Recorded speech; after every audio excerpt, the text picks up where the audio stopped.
Y'all ready? You ready? I'm Yeah. ready. Are y'all ready out there, Facebook?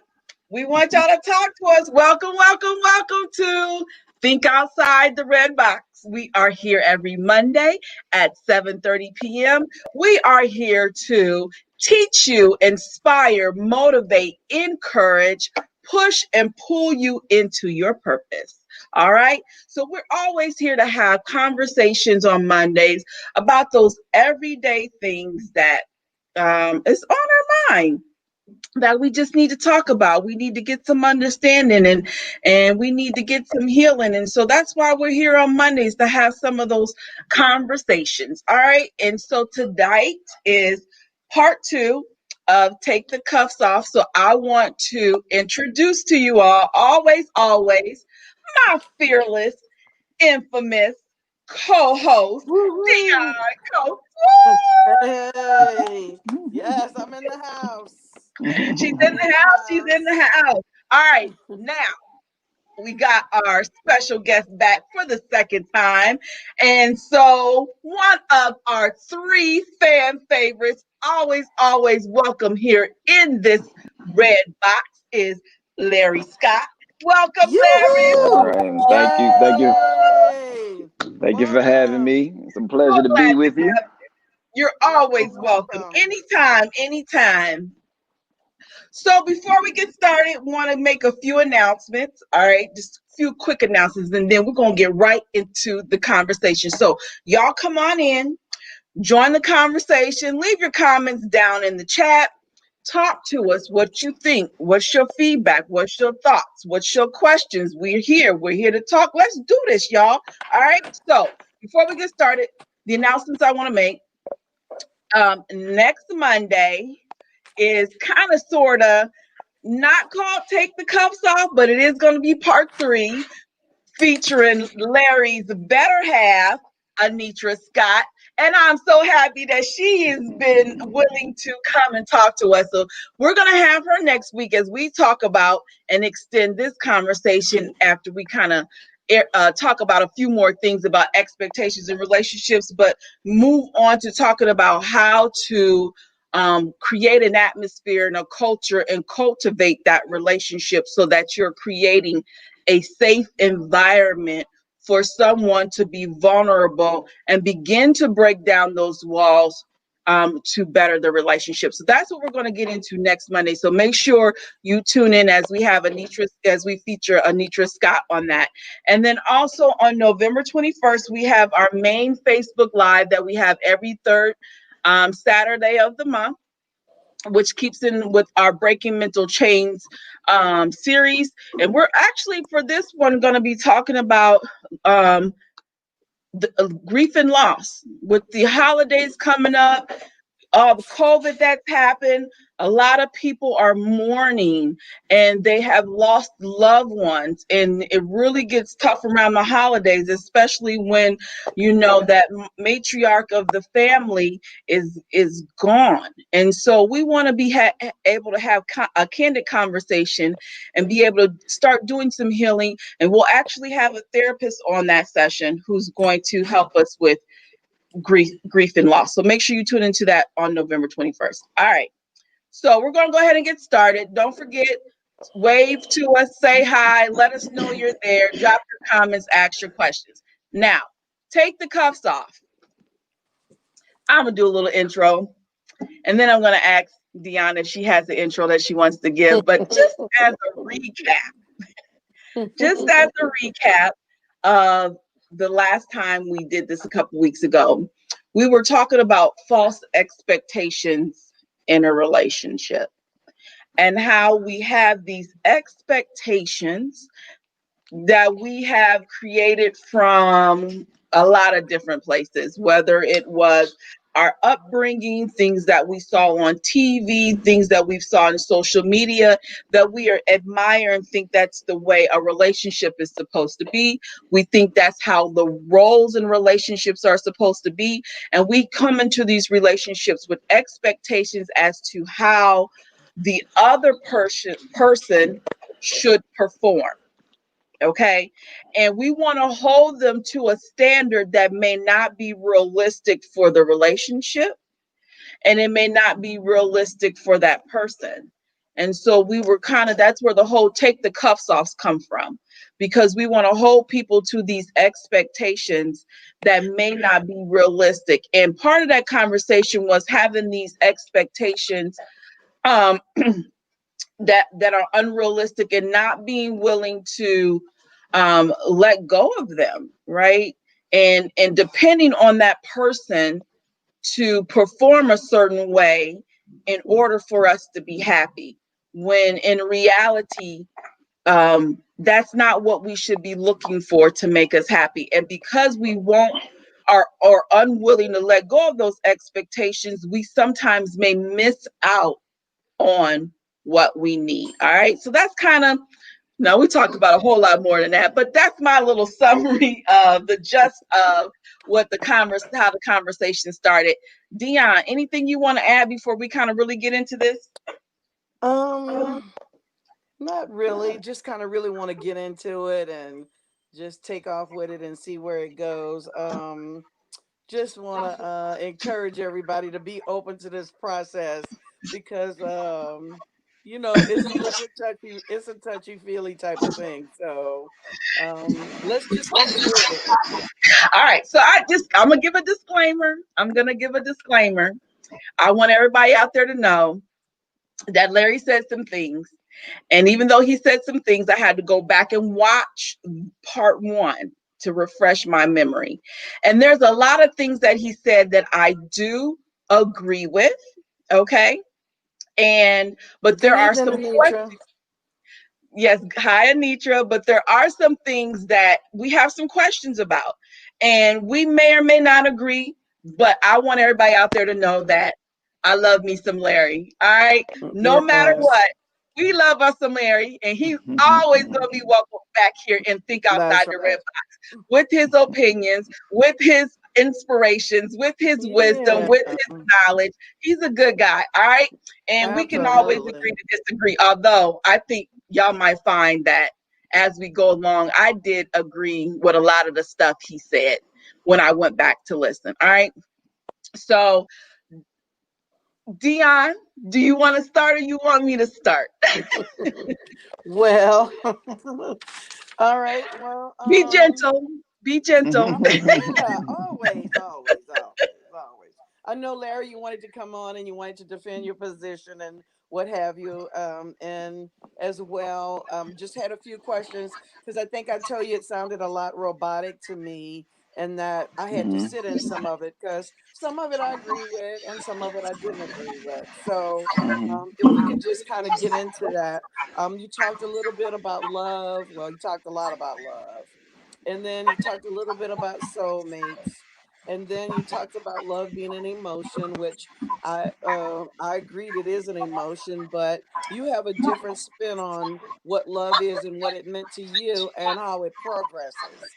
Bases different from me, where I feel like it's an emotion, and I kind of had the opportunity to listen again and to go back and look up some words and to do a little digging, a little bit more digging.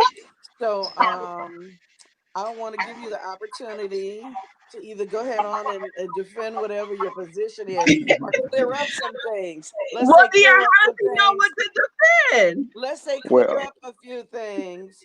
But well, I can but let start me with say, something. but let me say this before you clear it up.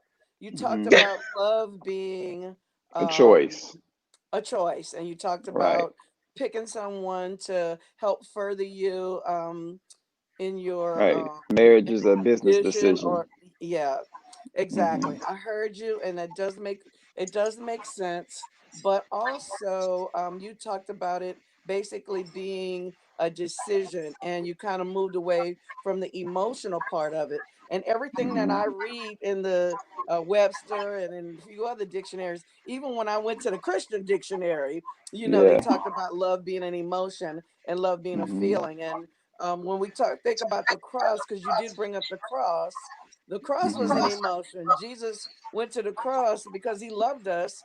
he went to the Mm-hmm. cross, and that was the emotional thing, because he had to wrap himself in human flesh to Mm-hmm. feel what we feel and go through the same emotions that we go through in life. So when I Mm-hmm. thought about it in retrospect of that, I had to ask myself a few questions. Jesus even got mad at the money changers, and he, he went in and started flipping things and everything because he was upset. That was emotion, and he did that out of Mm-hmm. love. And when you think about Lot and his wife and her turning into a salt, Jesus had an emotion. And then he told us to love our neighbors. So, with all of that Mm-hmm. being said, yeah, let She basically wants to know, how is Mm-hmm. love just a decision? How is love not an emotion? Because Tina Turner said love is a secondhand said, emotion. what's love got to do with it, right? And she definitely know what love is. It's a second Being, hand. never mind. I'm not gonna go there. But um, so let me so I did go back and watch the video as well. I always pretty much go back and listen to anything that I've done, even the ones we do personally, under the Progression of Intimacy page, because I like to go back and just make sure I didn't miss anything that was said, and making sure that I relayed my message properly so that it could be understood. And I think it is a couple of things that I want to make clear. One thing is this, is that a couple of things. An emotion is a direct reflection of your self value and worth. If you really think about it, and it doesn't matter whether it's a happy emotion or a sad one. If you really think about it, it's a direct reflection of your self value and your worth. Um, and it's all about self. What that emotion is really predicated upon how you see you, right? So that's why the Bible says as well, love your neighbor as you love yourself, because how much you love yourself will indicate how much love you can spew out of you, right? This is why people can commit murder, because if you don't care about your own life, you sure don't care about mine. Okay. So, but if you value your own life, you will value mine. If you love yourself enough, right, then you will love me as well. But if you don't value it, again, you won't value mine. Also, I want people to understand this as well. An emotion is all an emotion is your body responding to your thoughts. Okay, that's what an emotion is. Is everybody that? Can you guys hear me? Larry, we can hear you, but they're saying they're getting feedback. Yeah, I'm hearing So a I little put myself something too. and Dion on mute. I don't hear any feedback, so I I'm don't hear not quite anything now. I sure. was hearing a little something, but I don't hear it now. Okay. I'm so Okay. sorry about this to you all. We're having technical difficulties, but Larry, go ahead and continue. Anitra, if you could just text me while I try to figure this out. Hmm. Go ahead, Larry. Okay. So last thing I stated was that your emotions, an emotion is a is your body, your physical body responding to your thoughts. Okay. So like for instance, if you're experiencing fear, your hand may shake. That's because it's responding to the thoughts you're having in your mind. If you're stressed out, you can experience illness in your body because of stress, and stress is an indication of the thoughts that you're having. If you're nervous, you'll start getting these rumblings in your stomach because it's your body responding to your thoughts. And another thing as well, and this is just a little nugget I'm gonna throw out there.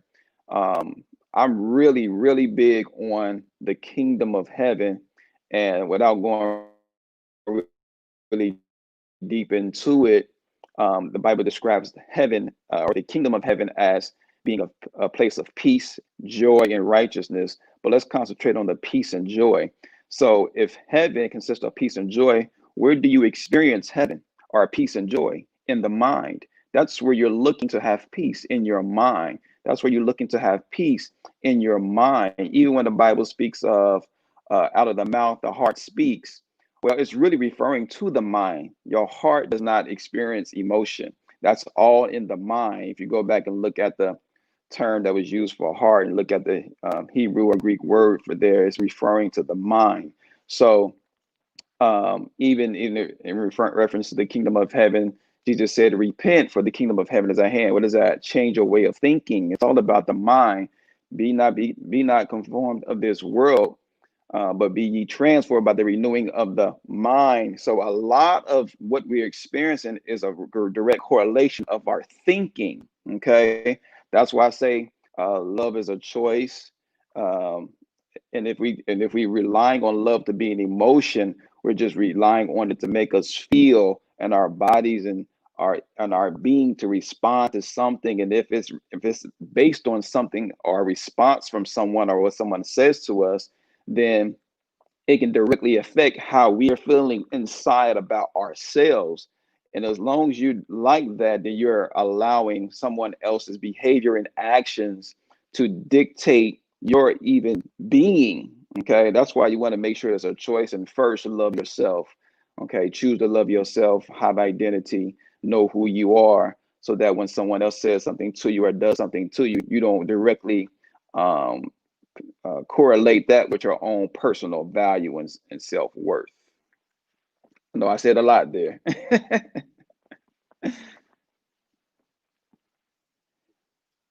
All right, Larry. So I heard some of what you said because I was trying to fix the technical issue. So I apologize. Hmm. But can love not be a choice and an emotion? um, I think part of it is whatever you can define it for yourself as well. If you're defining, I know it's all about definition of words as well, because some people too do define love being something that they feel. Okay, and I decided and have chosen not to define it as an emotion or something that I'm feeling. I decided to choose to do so, because if I'm relying on my love to be predicated upon how I feel, then I feel like it can become conditional on whether or not I feel love or can express love. If I'm relying on something to make me feel a certain way, and that's not happening, then am I not to love anymore? We talked about falling in love and falling out of love, because if I can fall in love, I can fall out of it. And I believe that to fall in love is really you're looking for someone to fill a void on the inside of you, and you're equating that to love. Oh, I feel love because this person makes me feel this way. But why not feel that way before that person arrives? Why not be happy with yourself before that person arrives? Why not be glad? Why not have joy and experience joy before they come? Because if your joy and your happiness is all based on what that person can provide for you, then you become very dependent upon that person. And if they cannot perform that task or say those words any longer, or something they've done outside of the relationship or what have you, it'd be a direct reflection about how you feel that day. And you don't have to choose to be sad, regardless of what someone has said or done to you. I believe that's why I believe it has to be a choice. More so, it's a choice. But why can't you have it both ways? Why can't I love myself? Why can't I love them regardless of how they perform? Why can't that still be an emotion? I guess I'm a little torn because I understand your perspective, but then I keep flipping Hmm. to the other perspective. Like I understand that emotions are fickle. They Hmm. change with the wind. Yes. Depending on what's happening or what somebody does determines your emotions is how you're going to react to it.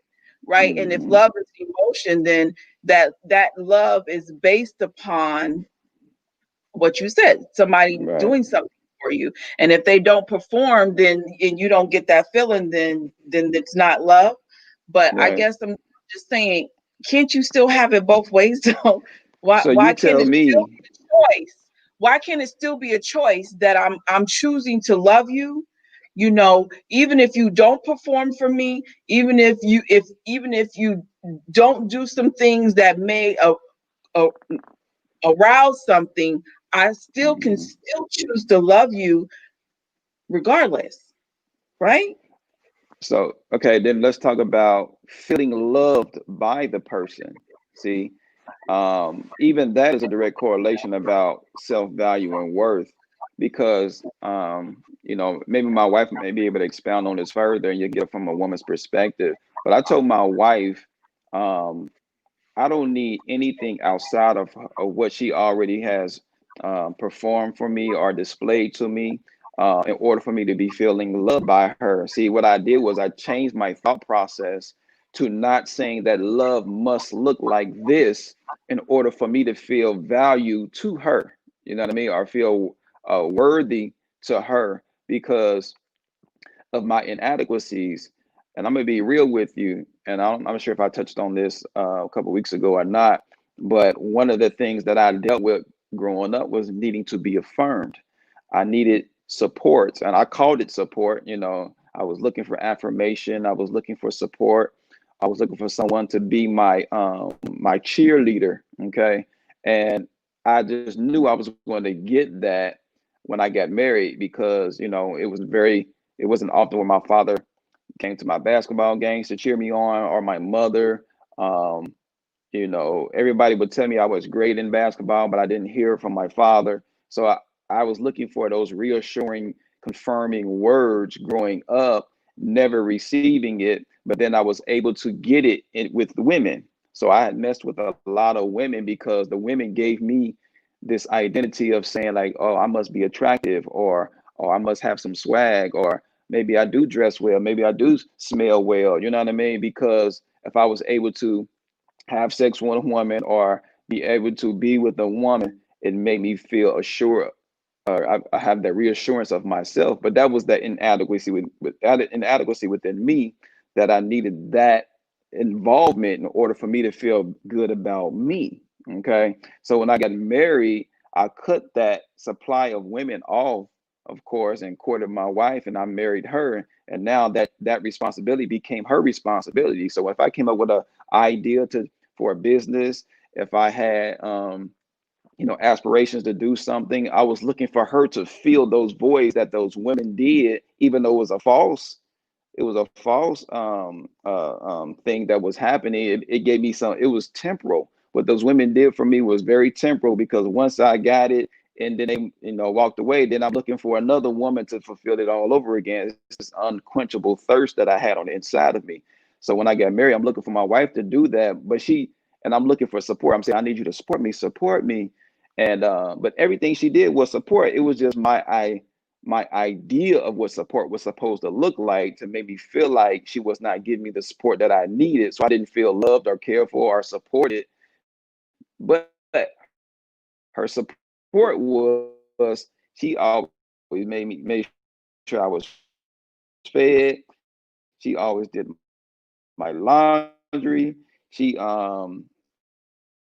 would make sure that I get up on time and everything else, but because it didn't look like the way I said it was supposed to look like, I did not feel supported or affirmed in who I was. So that my inadequacies are feeling loved was based upon this void that I was looking to be fulfilled within this woman, or other people, or things, or what have you.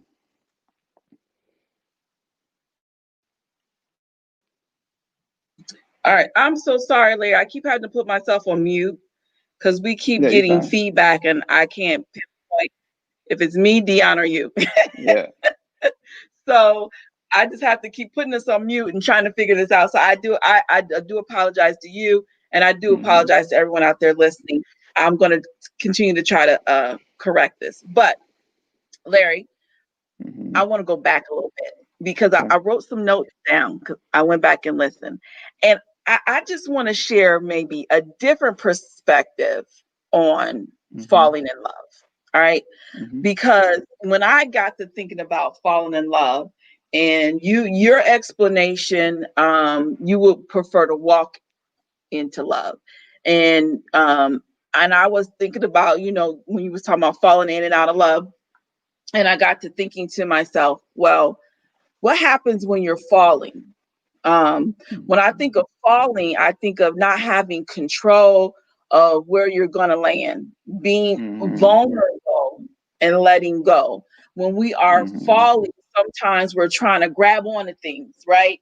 And to keep us from falling a certain way or breaking the fall. And so we're trying to control. And I think so many of us want to control Mm-hmm. situation to keep from getting hurt when we Mm-hmm. just need to let go and Mm-hmm. be vulnerable enough to let something happen. And so I just kind of think that I don't think your perspective is wrong, but I Mm-hmm. also think that there's another perspective on how to look at falling in love. But of course, that's going to depend on Yeah. the person. Because again, I'm just thinking about that person who's always trying to control something. They're always trying to control what's going to happen and how somebody's going to act and how somebody's going to feel and how much they're going to give in the relationship when they need to just fall, let Yeah. go, and let it be and be vulnerable, right? Yeah. I So could definitely see that. I could definitely see that. But let me I was thinking about this week. Think about this for an example. If you're talking about being in something, right? I'm sorry, you muted. I can't hear you. Are you saying something? I'm fussing at my kids. Sorry. Oh, okay. No problem. So I'm thinking about being in something, like we said, in reference to being in love. So I was asking my wife this, and we really didn't finish the conversation, but maybe we could talk about this a little bit. But I was thinking about the cup, a cup or a mug versus the liquid, right? That's in the mug or the coffee or what have you. Um, would you rather be, let's say the liquid, okay, the liquid itself can be either one or two things. It can be you or it can be love, right? So if you are in love, let's call the cup love, right? And you, the liquid, is in the cup, okay? Now, I would prefer to be the cup holding love. Let me be already filled with love because then I can be a purveyor of love and distribute love. See, it's better to give than to receive. I'd rather be the cup giving love. Let me already be filled with love and not me trying to get inside of love, right? But I'd rather be able to hold it. Because if we're trying to be in love, then it's like I'm trying to take advantage, not for lack of a better term, take advantage of me just being able to receive. The cup is love and I'm in the cup, right? But if I'm going to give love, I need to be the cup myself and be composed of love so I can redistribute love. You see what I'm saying? I'd rather be the cup and not the opposing. So I want to give love. So let me already be filled with this love so that I can give it to others instead of trying to just receive it in return and not be able to give it back. Because again, you can only love as much as you love yourself. So first fill the cup. Be the cup, be filled so that you can be a redistributor. I do like what Pastor Dolores said, and I'm gonna put that comment back up here where she said you choose to let go. Hmm. Yeah, I guess I would have to agree with that. You have to choose to Yeah, let go. You have to it's choose to our let yourself fall. You have to choose to let choice. yourself be It's vulnerable. our choice. Dion. And I think that's the difference. The difference, a lot of the difference is that you and that's good with Ms. Dolores said. Even like that, you choose to be vulnerable because a lot of people when they fall in love, it's unexpected. You know, it's like you going in head first, only knowing the guy's name and what he makes and how he makes you feel. You know what I mean? So if I can experience the person, if I can experience his family, and I can experience who he truly is, then I can make a conscious decision. But that's all. We can hear from Dion. Dion, you gotta take yourself off mute. Okay. Well, I hear you, and I've been reading some of Mars's comments, Mm-hmm. and it seems like that's a man Okay. thing to just to be so focused on choosing a choice. Now, not that I don't totally Mm-hmm. disagree with love being a choice and that you make a choice to love somebody. Because after over me and my husband been Mm-hmm. together for 35 years, and I choose every day to love him, irrespective of. But as a woman and as a Mm-hmm. emotional being, I have to believe that love makes you feel a certain kind of way sometimes. Not Mm-hmm. that it dictates or not that it determines whether I'm gonna stay married to you or whether I'm gonna keep on loving you or whether I'm gonna keep on Mm-hmm. doing for you.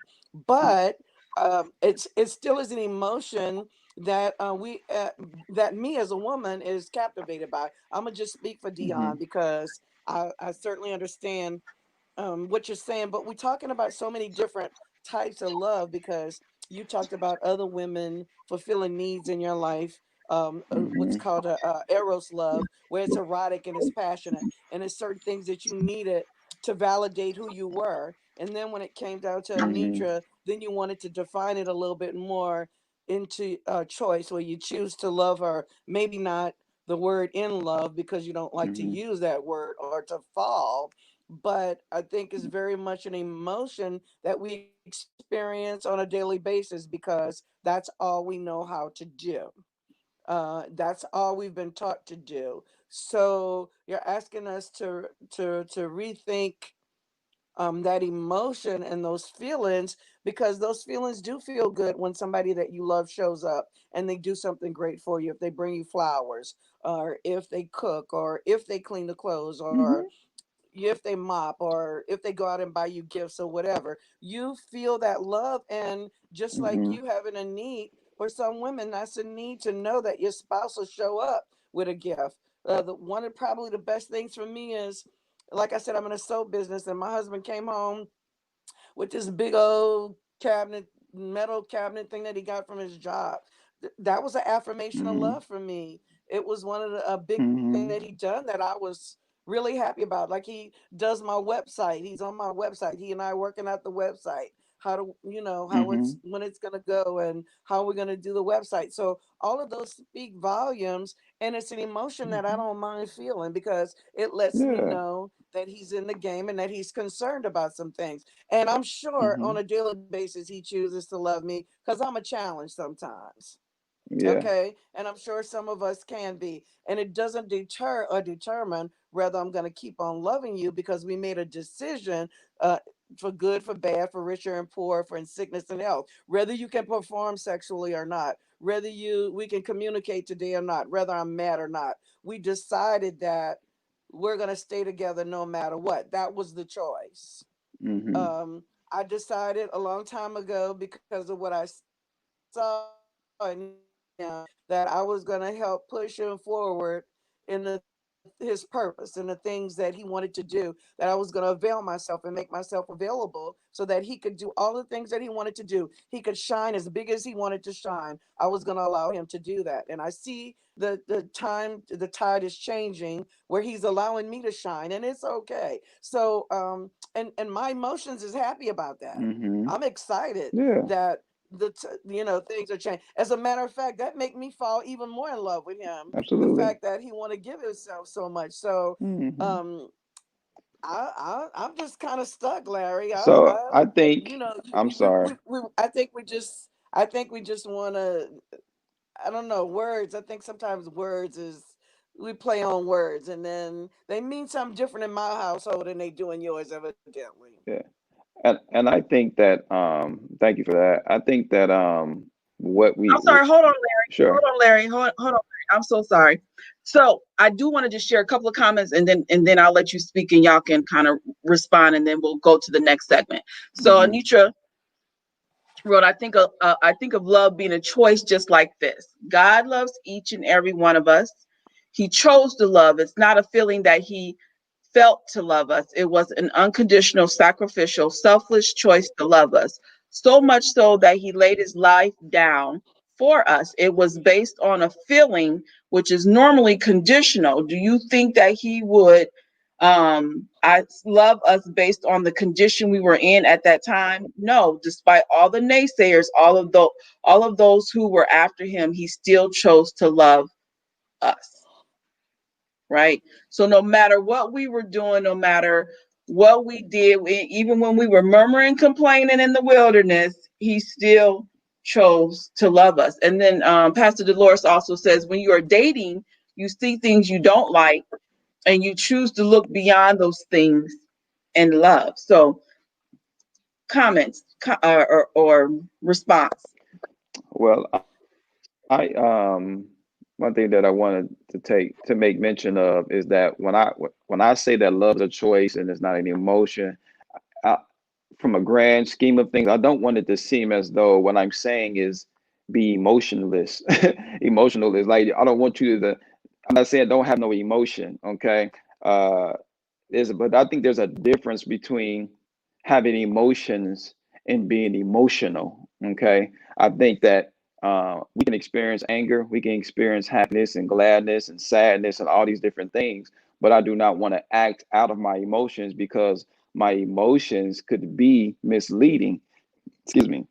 My emotions could be very much misleading because, again, by me not feeling like my wife was supporting me caused me to behave and treat her in such a way where I wasn't really giving of myself because of the emotions that I was feeling. I'm not being supported or I'm not being affirmed. She's not pushing me the way I think it's supposed to be done. And because I'm acting in that emotion, that inadequacy has caused me to behave in such a way is changing my behavior. But like I said again, have emotions. Yes, the Bible says be angry, be angry, but sin not. So we just don't want to act in our emotions, and that's what I'm more so getting at. Because again, once you have that conversation, you upset with somebody, and once you have that conversation, you realize the very thing that you were thinking wasn't what really happened. Now y'all all good and plenty because we done had the conversation in my mind has been changed because of my perceptions was being a little off. Larry, I have to agree with that because that's one of the things I do teach in my class is, being in control of your emotions, because sometimes our emotions can be lying to us. And you don't want to be reacting out of your emotions. You want to respond out of your mental. You want to be able to know what's going on, what's happening, what's the real truth, what's the real deal before we go get all up in arms and then act in unseemly ways when our perception of what it is is not really the reality. So I think I have to agree with that. Dion, Right. any last Mhm. words before we move on from love? No, I mean, I just, just want to keep it in perspective for everybody that Larry is not just saying to be emotionless. I think the choice for us to choose to love somebody is certainly a choice, and we choose to walk in that. We certainly understand God's unconditional love for us, and that we're to have unconditional love and to not operate so much in the emotion as we do in our choice. I get it. I think it kind of came off last week that you were kind of wanting us to be robotic, and everything was like a choice. You stay in Right. love whether you want to or not, because I do reserve the right to fall out if you're not treating me right, or if you're abusing me or what have you. I do have that, reserve that right. Thankfully I don't live in Yeah. that type of situation, but there are some people Right. that don't need to be in love or don't need to be in those relationships because they're not Mhm. good for them. So I'm glad you had the opportunity to come and clear it up and make a little bit Yeah. more sense about it, because I was feeling like, Larry, you sounded a little robotic. How is Anitra over there living with you? And what did you do? Did you brainwash her? Or she brainwashed me. Mm. Yeah, well, maybe so. Maybe so. All right. So I want to move on and talk about what is the difference between inadequacies and weaknesses, because a lot of the conversation last week was about us having these inadequacies that we are now projecting and expecting the other person to perform a certain way to fulfill our inadequacies, and that we should be healing from those inadequacies. But at the same time, we have weaknesses, right? And one of the part of the conversation, I'm trying to sum this up looking at my notes, but part of the conversation was about finding a mate that compliments you. And that's kind of where that soulmate conversation came in, that compliments you, and they're able to where you're weak, they're strong. And so you're kind of picking someone based upon how y'all can work together, how they can maybe do the things that you cannot do. They can help support you in your purpose if you even know your purpose. Okay. But that means, and maybe I'm wrong, when you have a weakness, you got an inadequacy that you're looking for someone else to fulfill. So, what is the difference between having an Mm-hmm. inadequacy that you want someone to feel versus having a weakness that you want someone to feel? That question makes sense? Dion, yes. Dion, do you have something you want to share? No, go right ahead. Get right into it. Mm. So I know when I use the term inadequacy, what I'm referring to is that lack of love for self as a result of whatever happened in your past or even your present that's caused you to feel less than or less valuable, or have a lack of love for self. That's what I mean as an inadequacy. And that's why we're looking for someone to fill those voids so I can uplift myself, so I can feel more uplifted about who I am, and love for self. So I use this as an example. A couple weeks ago when I said I knew a young lady who's very attractive, and but when she was younger, she was a little more heavier set, and she got talked about as a child. And now that she's grown up and kind of grown into her figure and into her beauty, she gets a lot of compliments. But she always seeking compliments by posting pictures and dressing provocatively, and looking for all of these compliments, right? Because when you give her a compliment, she simply doesn't believe it because she reverts back to that little girl when she was hearing that you're fat and you're ugly. So when she finds a young man that's calling her beautiful all the time and buying her things and all of these different things, it's filling a void on the inside of her about how she feel about self. So that's what I'm referring to when I'm talking about an inadequacy. Now, when it comes to a weakness, I believe a weakness is more so as far as your skill set or your ability to perform something. So, like for instance, I'm a visionary and not so much of a maintainer. Uh, I can pay attention to detail, but my wife is more so that she operates on that administrative capacity. So I'm the type of person that I can create an idea, but she goes in and works on those intricacies to make sure that all the T's are crossed and I's are dotted and all the joints are functioning properly. So that's where we become one and become this big operating machine, because I can be the head and she's kind of like the neck, and without my neck, I'll be stiff. So that's my difference between a weakness and what I would consider to be an inadequacy.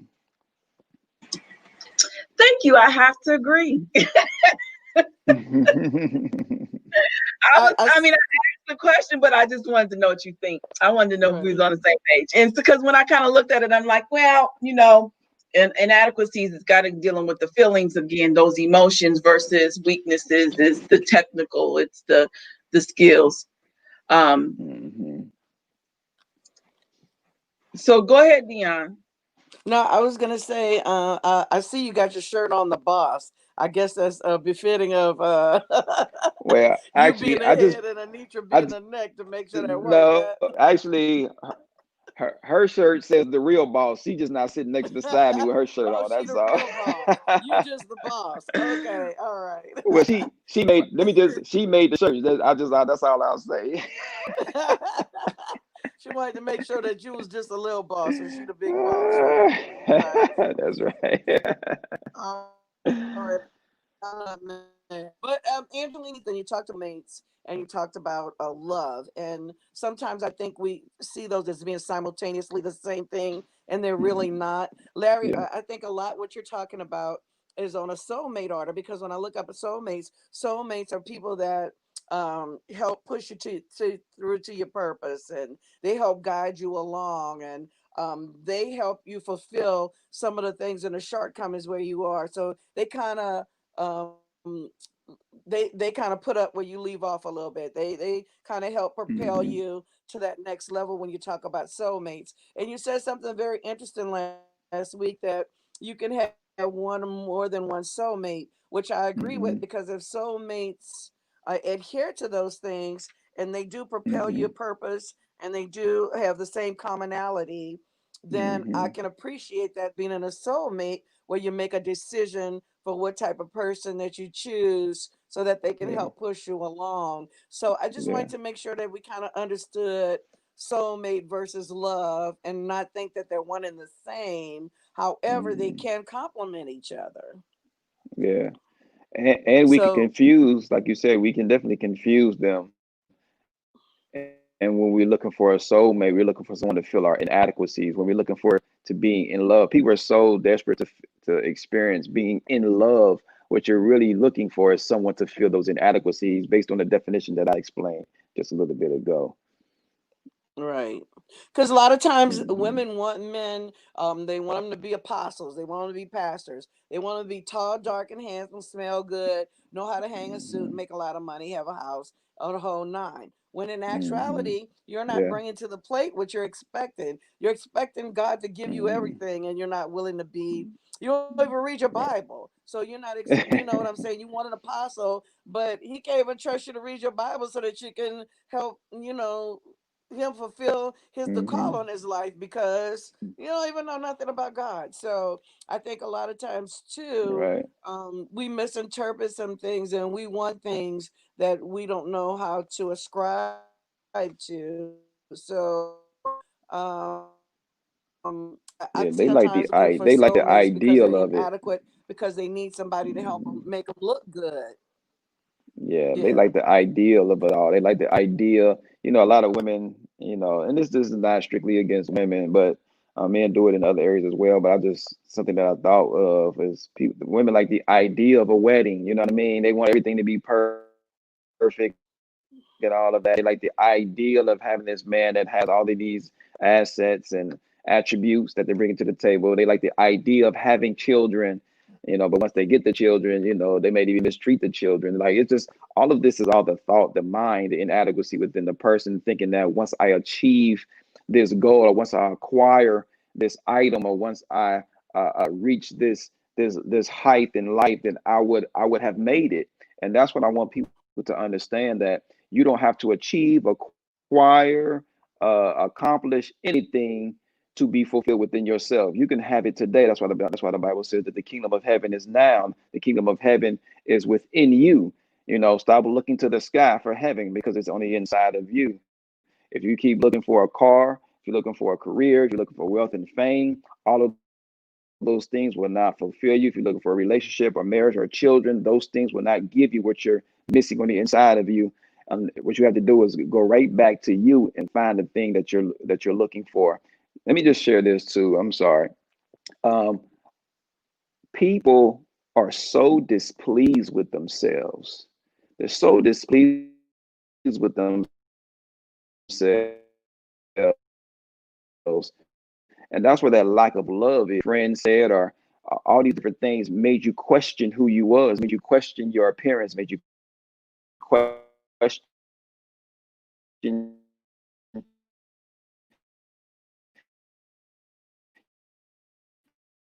your abilities, made you question your intellect, all these different things. all these different things, all be displeased about who you are. And so now you're looking outside of yourself to add value to self. And you're so displeased that you won't even look at yourself for your answer because I'm too short. You can't even fathom that you are your answer. The Bible says it is in you. Stop looking to the sky. Stop looking to all these things on the outside of you and refer back to you. We start self-reflecting. Look for the God on the inside of you. And if you can go back to you, I'm telling you,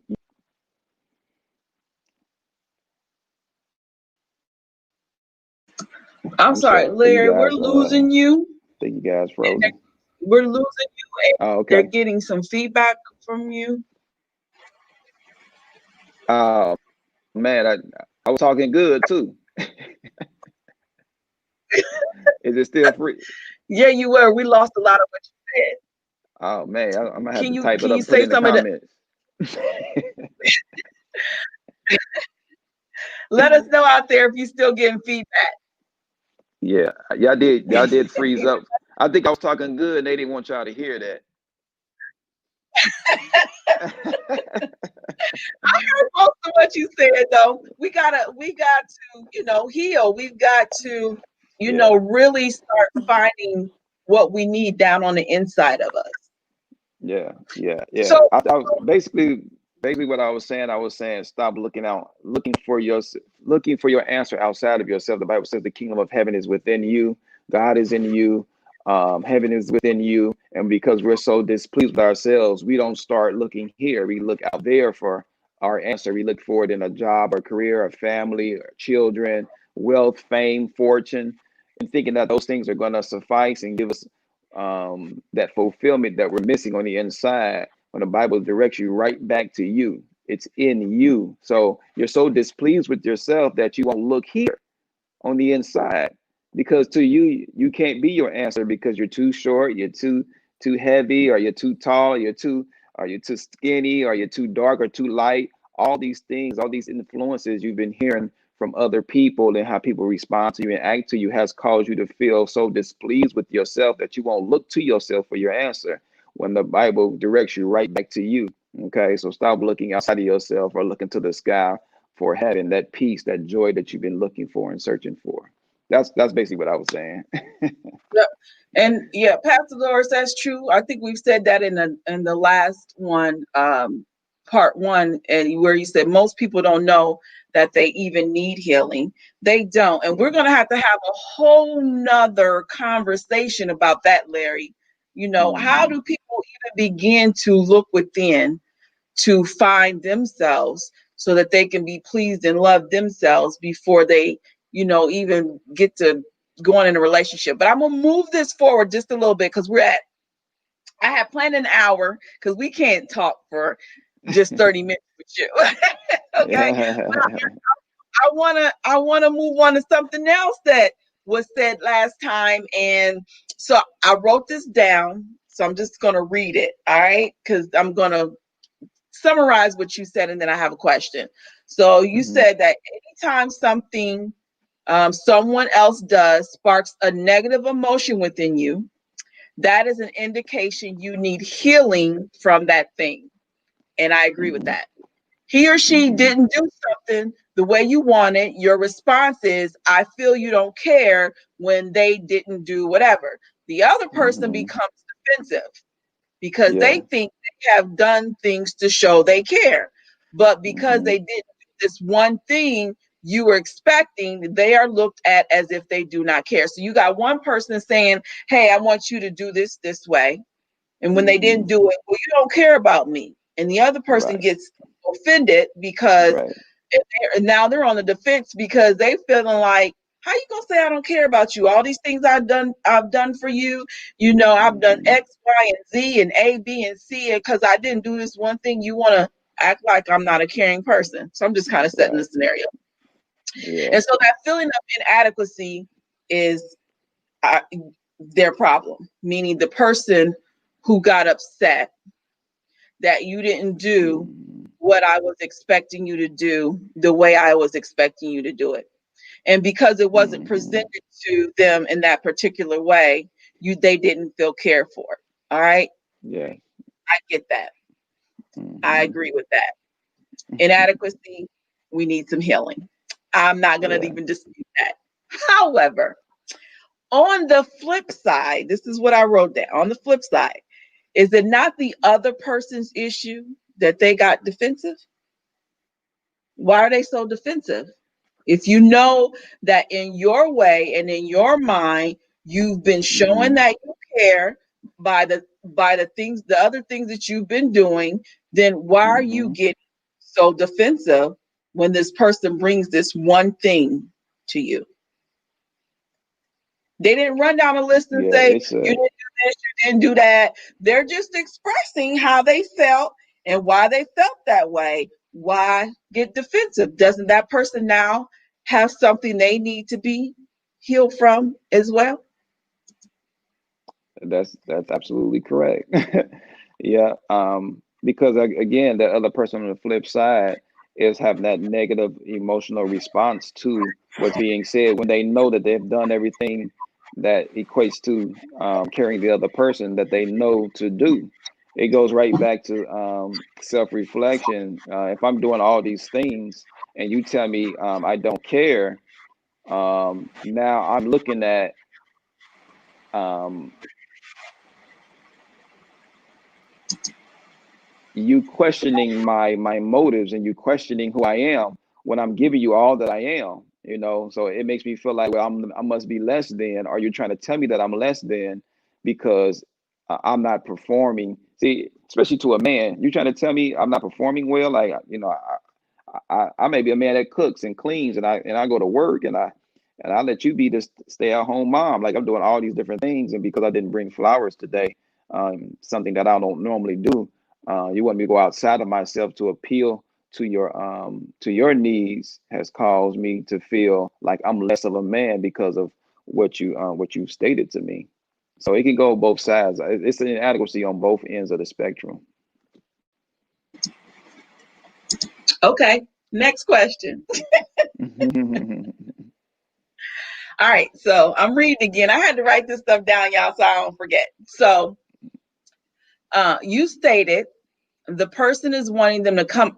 We were talking about when we're talking about inadequacies and a person expecting you to do something and it kind of not being who you are, and this was kind of around the love languages conversation, and people, that Hmm. person expects you to do something, and so you stated the person is wanting them to come out of their norm or their nature. And so to Hmm. me, norm is a behavior. Behaviors are not your identity. What Hmm. you do is not who you are. It is Right. how you do it that Right. makes who you are.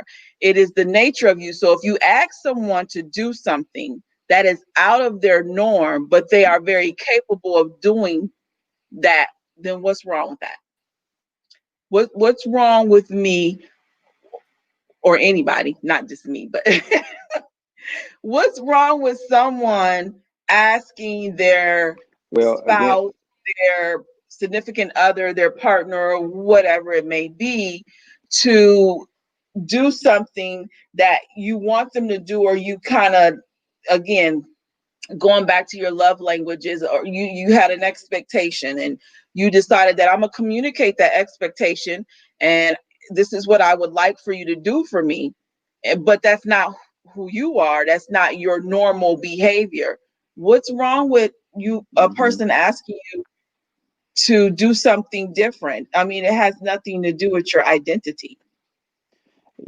I believe that it's nothing wrong with requesting it, but like I said, when it becomes a requirement and them performing what you're requesting, leaving you with an emotion pertaining to your self worth, I think that's where the problem comes at. Just for an example, if I use me because I know my story. Um, because of my hurt from women, I told myself I was not going to be another woman's fool. We used these terms before, and I told myself subconsciously I was not going to allow myself to become too emotionally attached to a woman so I can walk away from her and not feel anything because I was trying to protect myself from re-experiencing pains and traumas.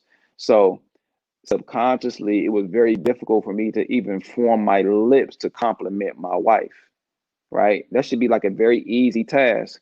My wife is a very beautiful woman. She dresses well. She, keeps her hair up and her nails be done, things of that nature. And I would even think inside my mind how beautiful she looks, but I could not even form my lips to say it. So instead, so what caused it made her feel inadequate. It made her feel not so much attracted to our friends. There was a disassociation when it just came to friendship. See, I don't care if the friendship, um, as far as her walking away, but the woman that I'm with, there was some type of mental chain there. We talked about that before, Angelina. There was a mental chain there, and I could not even form my lips to say the words. And so she could get mad or upset with me because I couldn't do a simple task as compliment her. And you can beat on me or whatever, but that was not going to be the answer.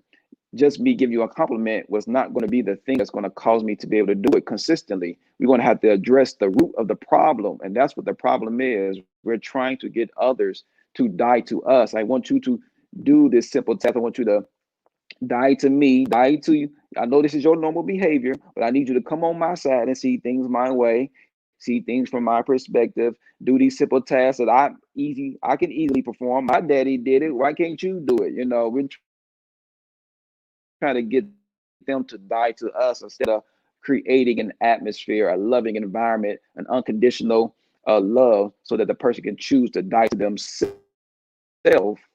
themselves opposing to dying to you.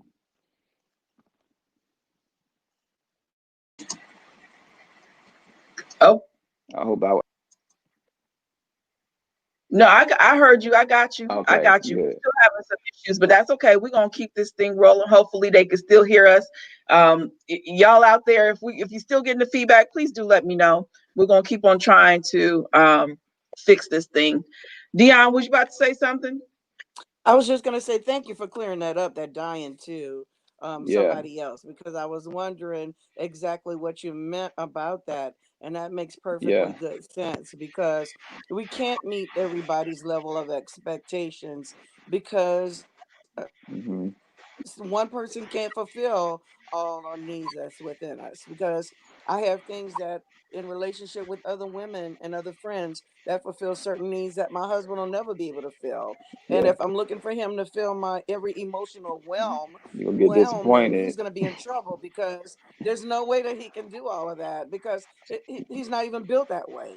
So, Yeah. understanding your situation and who you are and not taking that for granted. And like Pastor Dolores said, and even Angelina and even yourself, we need to be emotionally healed, trying to make somebody responsible for our own well-being, when in fact things from our past has created those issues.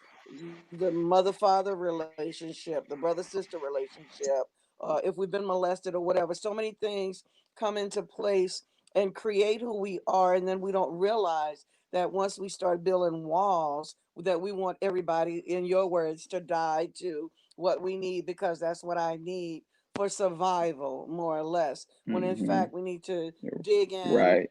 and do some work and allow God to heal us emotionally and Hmm. stop telling ourselves the lies. So I really appreciate you clearing that up, Yes. Diane, because I was like, what is Larry talking about? You wanted somebody to die for them because we should be dying for each other. You know what I'm saying? But I understand it in that Exactly. perspective. Yeah, Exactly. absolutely. Absolutely. But yeah, Yeah. we definitely need to be healed. We Eh, definitely need our emotions dealt with, and we definitely need to sit in those things because a lot of times we're scared to sit in them because if we tear that wall down, we're scared that God not gonna build it back up. When in fact He's waiting, yeah. He's actually panting and hoping that we come to that brink where we will chop them walls down so that He can build us up and give us something to look forward to, and Yeah. He can propel us to do what Yeah. it is that we were designed and purposed to do.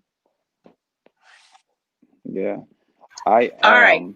So and that's yeah, go ahead. Go ahead. I'm sorry. go ahead. You go ahead because I was about to move on to another question, but you go ahead. Well, just to just expound on it just a little bit more because I don't want to leave anyone hanging. because I want you to know where to go from there. When you discover some inadequacies within you, when you realize that what you're desiring from your spouse is a result of a void on the inside of you, if you go in and get healed in those areas, what that will cause you to do is not feel unloved just because they're not performing this task any longer, because you address those issues, those underlying issues inside of you. And what happened is now you'll be able to love unconditionally and still be who you are, result of their culture, their experiences, and their traumas. So you have to be the change that you're looking for. So when you just begin to love them the way you know to love, eventually they will adopt your behavior. It becomes their new culture. It becomes their new norm. I talked about this a couple of weeks ago where, my wife, watch dishes often, and now I do it more often because it's become a part of my norm, not because she's beating me over the head with it, saying that you don't allow me to just cultivate or be cultivated by her culture. Then I began to embrace her culture because I'm dying to myself and she's dying to herself. Um, and lastly, the last thing on that as well, as far as that death is concerned, we have to die to ourselves. And the reason people don't die to themselves is because they fear death, right? The opposite of love. True love is death, and fear, which is the opposer to love, is the fear of death. Because before death, there's always suffering, right? You're going to have to suffer. You're going to have to face yourself, face your past, face your traumas, face your childhood, face those people that disappointed you, right? In order to die. But remember, if you go ahead and deal with yourself, go inside and deal with yourself and truly die to yourself, remember, after death, there's always resurrection. So you're going to have a new mind, a new love, a new perspective, a new way of thinking. And now you can move forward, truly experiencing the kingdom of heaven, which is peace, love, and righteousness and joy.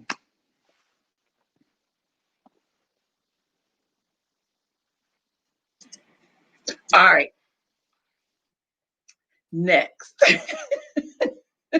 I gotta just read this because I'm going. I know you're trying to get all you can get in. Right. I'm gonna backpedal just a little bit, because, but I do want to say Okay. again, y'all, I agree with Larry. We got to heal from our inadequacies. We've got to start looking within for some things. And again, that's why we got to take the cuffs off. We can't keep holding other people hostage to our needs and our wants and trying to define who we are and make us feel a certain way. We've got to start looking within. All right. We got to start identifying with Christ and finding that Christ in us and letting it be resurrected in us. All right. That's my disclaimer before my next little question. All right. So going back to the whole, you have someone and you're asking them to do something for you. All right.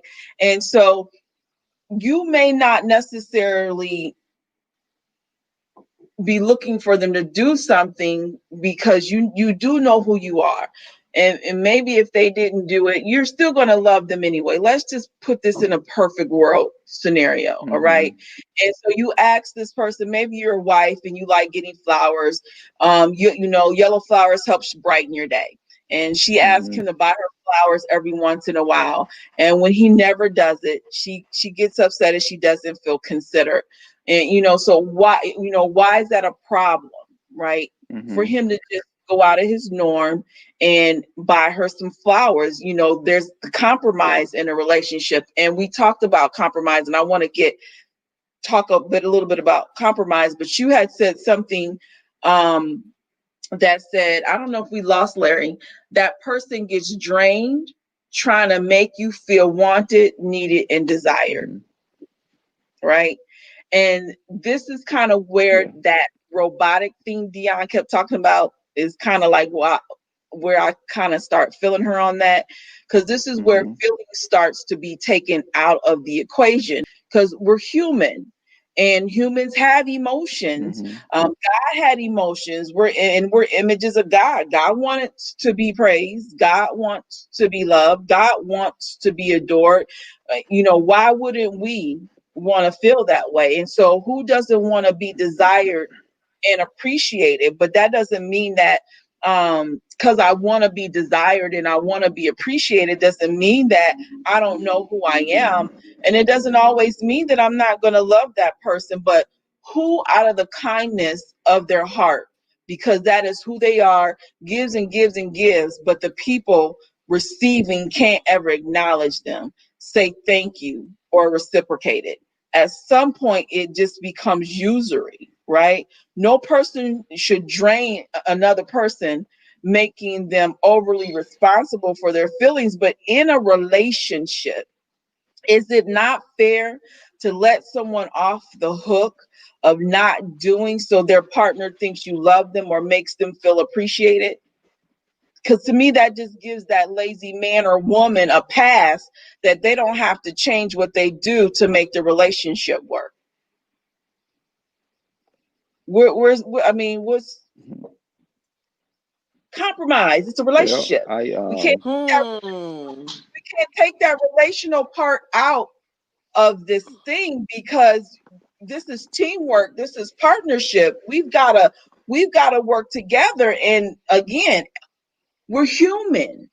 We want to feel yeah, appreciated. We want people to say thank you. We want to be acknowledged. No, that doesn't necessarily mean that I don't know who I am. No, that doesn't necessarily take away from who I am. But my God, if I am given and given and given and given, and you ain't never got, you can't never say thank you. You can't never just say good job. I mean, what's wrong with that? Your turn. I agree. What's wrong with that, Larry?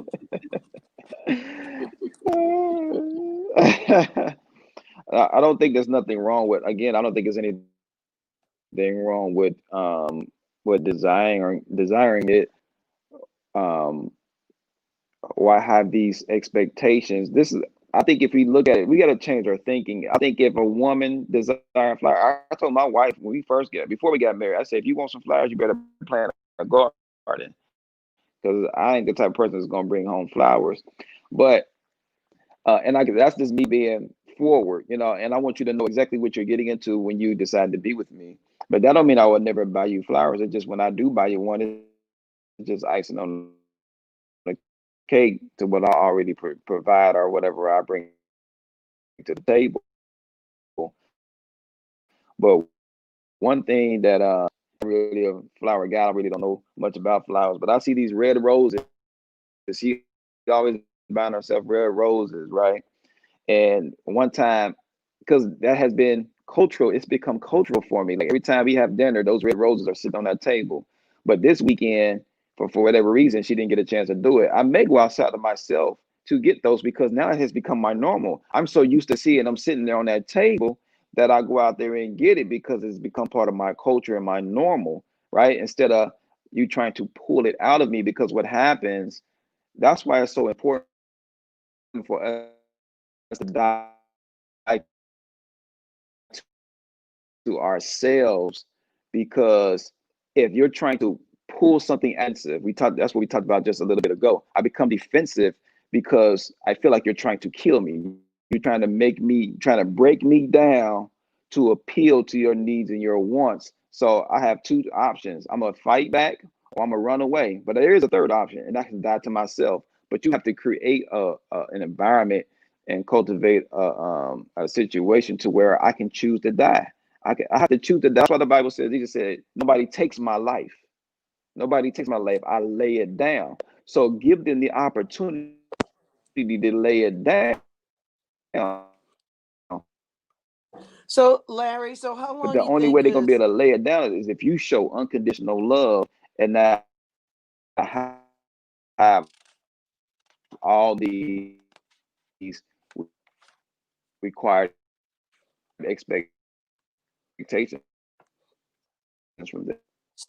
so if that's I'm sorry, I Larry, was on mute. Larry, can you say that over again? We gotta die and because we started losing you. Are you there? He's frozen. I think so. Oh, there we go. Hey, Elsa. Yeah, I think he in and I think he in his robotic stage.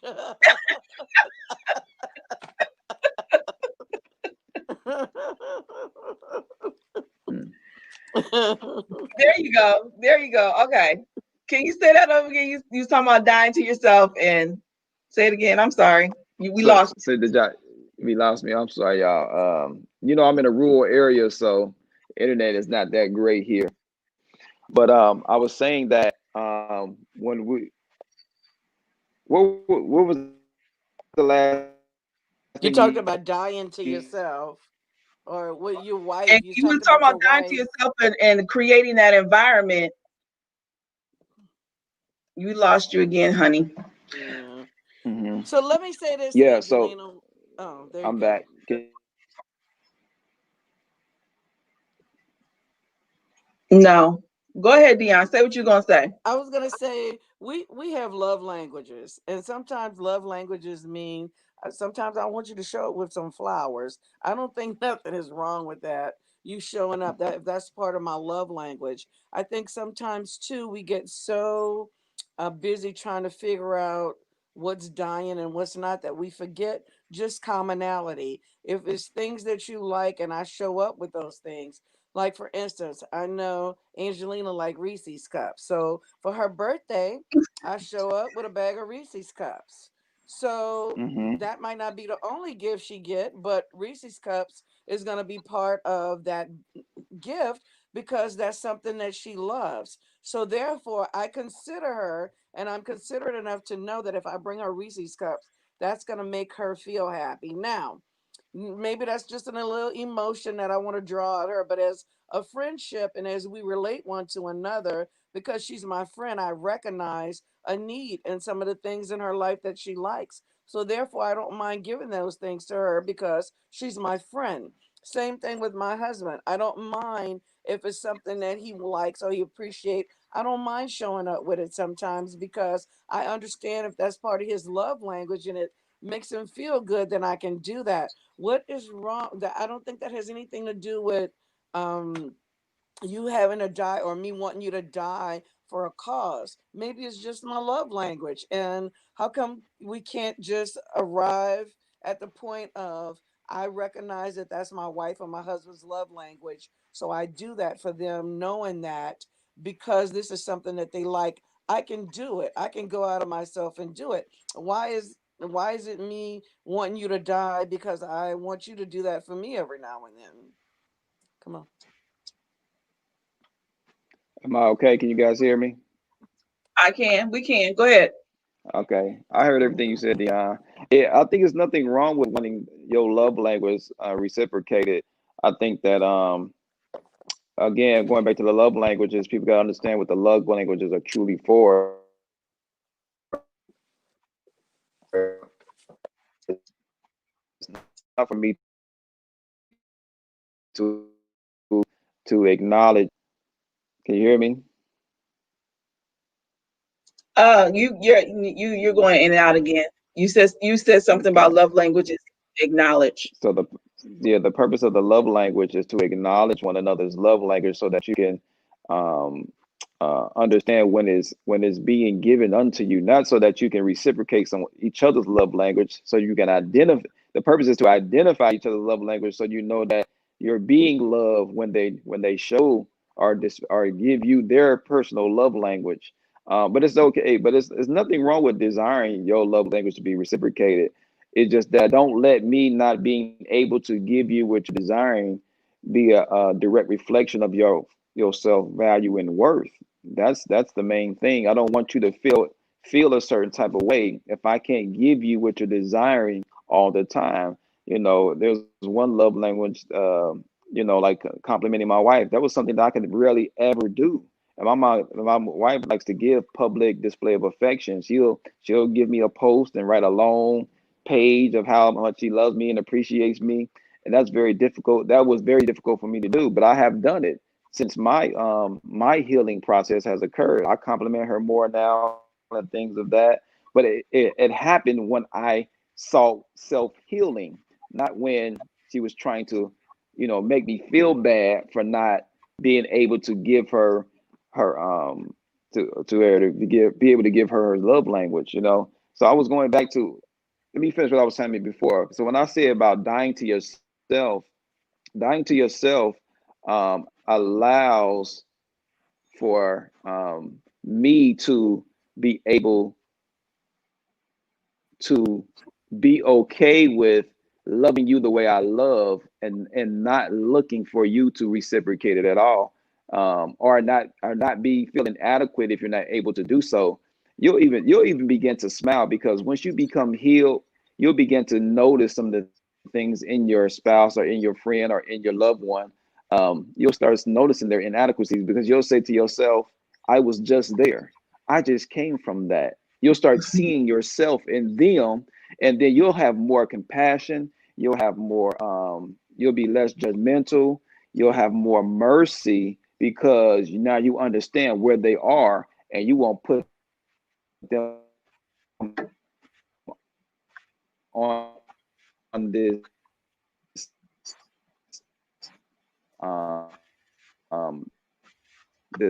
expectation. Yeah, that was it, guys. I know we may need to wrap it up because my reception is not doing very well at all. Yep. So just a couple things. Pastor Dolores says we have forgotten about sacrifice. I would like to understand a little bit more what you mean when you said we have forgotten about sacrifice. Is that meaning in compromising? And then also, she stated you are not always reciprocating a love language. You give sacrificially as you heal. So, I'm just going to say this because I think I got some thoughts here. And I think again, I agree with a lot of things that Larry said. I just had to ask some questions and, get some clarity on some things. But what I'm hearing from Larry when Dion was asking her question about the compromise, and maybe I just kind of want this, is that it's not that a person can't give it to you or won't give it to you. It's just about the fact that we're requiring it, and why we are requiring it from them. And it's not good if you're requiring it based upon how it's going to make you feel. But at the same time, yeah, the person can eventually give you that. However, you also, if you really want that, create an environment for them to do that, create a new norm, create a culture where it becomes comfortable, where it becomes something that they want to do on their own and not because it's mandatory. Is that fair, Larry? Yes, absolutely. Yeah, absolutely. Because you know Right. what? I'm just Create that because environment to what Pastor Dolores said, as a person creates that environment and that other person begins to heal, then that person will begin to give you things sacrificially, right? As they and, heal, they'll be and willing to give you those things because, yeah, go and ahead, look Larry. at it from this perspective before I get cut off.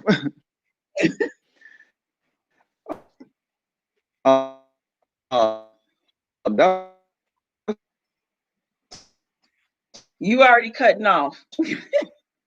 why the Bible I need you to go sit in Pastor talks Dolores' solarium. about why the written law was not going to be sufficient, because it's Larry, I ain't heard a word you easy said. I don't know if they out there to could hear you, but I can't change hear your nothing. behavior and then not be on the inside of you. So Yeah, it's not I was good. saying, Yeah, we totally didn't hear I nothing you was saying said. that it's It's a wrap. Sound like there's a wrap for him. Is it raining outside? What's going on?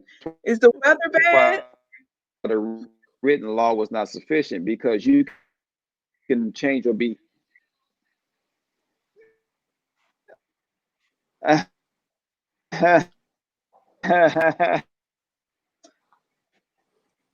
Larry, there we Oh well, go. we got the black screen. I guess that's the word. All right, it's been good though, because we're gonna have to start wrapping it up anyway. I do want to, if he does come back, I do want to let him give his last thought. Um, but for all of you out there, I hope you're getting the message. I hope you're getting the message that he's trying to deliver. We've got to heal. All right, we got to be delivered from our own selves and stop putting these expectations on other people based on our brokenness, based on us trying to um, define ourselves through the behaviors of others. All right. And so we've got to start identifying those things that are within us that we keep looking without in order to feel whole. You're never going to feel whole. You're going to have that hole in your heart because that hole in your heart needs to be fulfilled through Christ Jesus. All right. And your purpose and knowing who you are, and not based upon what somebody else may do for you, what somebody else may say to you, what somebody else may perform for you. We got to take the cuffs off people. We got to stop going into these relationships with these false expectations. Um, Go ahead, Larry. We didn't hear nothing you said. So let's start over. Yeah, I'm so sorry. I'm so sorry, guys. So, All right. so I'm a good back to what I was filler. saying is that, Filler. yeah, that's what you got to do. That's how you got to be a good host right there. You got to improvise. So, I was referring to the written law. The written law was not sufficient because it wasn't on the inside of man. You can change your behavior, but it not be in you. Okay, and I think that's where we have to be in our relationships. We can require things from one another, and they can perform those tasks. But isn't it much more valuable when they do it because they desire to do so, because they choose to do so, and not out of just changing of their behavior and just trying to appeal to you wanting this and wanting that. I think it just means it's just so much more meaningful when it becomes a part of who they are and not out of just behavioral changes. Um, so that's kind of what I kind of lost my train of thought a little bit with everything going on, but that's what I would prefer to happen. And when we die to one another, it provides an opportunity for the other person to die to themselves. And that's what I'm saying. If we could just die to ourselves, the other person can choose to die and lay their life down and not be taken from them. You know what I mean? If we Right. could just provide that I do. opportunity for one another to do so they can feel vulnerable and they can choose to do so. Yep. I like it. I like it. I do. Die to Yeah. yourself, creating environments, getting healed. I love everything that Hmm. you're saying. I hope the people out there that are listening are really taking this in, because Larry has really um, dropped some good wisdom on how to win at relationships. We just had a singles chat reloaded on Saturday on how to win at relationships, but this is just one of those examples of how to win at relationships by getting to know who you are and letting go of these false expectations of what a relationship is supposed to look like, how a person is supposed to perform, what those roles are supposed to be, and just let it be something that you and that other person can decide of how y'all want that to look and what you want to um, do for each other. I'm just going to say this and then we're going to close out because it's almost 9 o'clock. It makes me think of I don't know if you all watch Married at First Sight. Do y'all watch Married at First Sight? Deanna, I know you do. Larry, I don't know if you watch it with Anitra. Yeah, I watch it. I watch it. But for Married at First Sight, they put these people together, these experts put these people together based upon how they think they would be compatible. And a lot of those relationships don't, or marriages don't end up working because people come into this marriage with their ideologies of what this person is supposed to be like and how this person is supposed to perform and what they're supposed to do, what kind of job they're supposed to have, what kind of money they're supposed to make. And they come in with these expectations based upon, again, what they've seen growing up, what they've seen on TV, and they never are willing to let go of those things so that they can really get to know who that person is, to only enough to find out that that person has what they need. We're always looking for what we want and not Mm-hmm. looking and not even knowing what it is that we need. We're looking at, well, I want a person who's got this and they've got this and they've got this and they've got that. But because you don't even know who you are, you don't even know that Mm-hmm. that person really has what you need, because you're just so focused on some of those surface things. And Married at First Sight is just a great example of some of those people who aren't willing to let go of their ideologies to get to really know that other person and realize they might just be really good for me, right? So I Yeah. just really believe that we have to start dying to ourselves as much as we can before we get into a relationship. But that's why it's so important for you to know who you are so that you can know what you want, you can know your needs. And as Larry spoke to earlier, last time and this time, when we talked about strengths and weaknesses, right, we don't even know what our weaknesses is, that we need somebody to compliment because we don't even know who we are.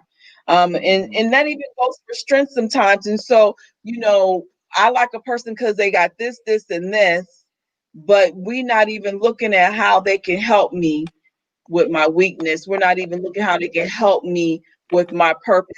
I'm even not even looking at how we can build together, right? Mm-hmm. So we Yeah. just got to start changing our perspective on some things. And that's my little Yeah. Monday corner.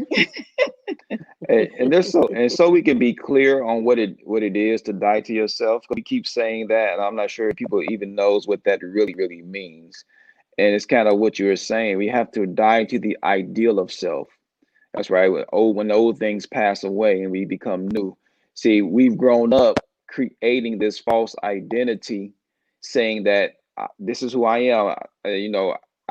This is who I am. This is not who I am. I don't let this happen. No, I don't allow that to happen. And this is what I do. This is what I don't do.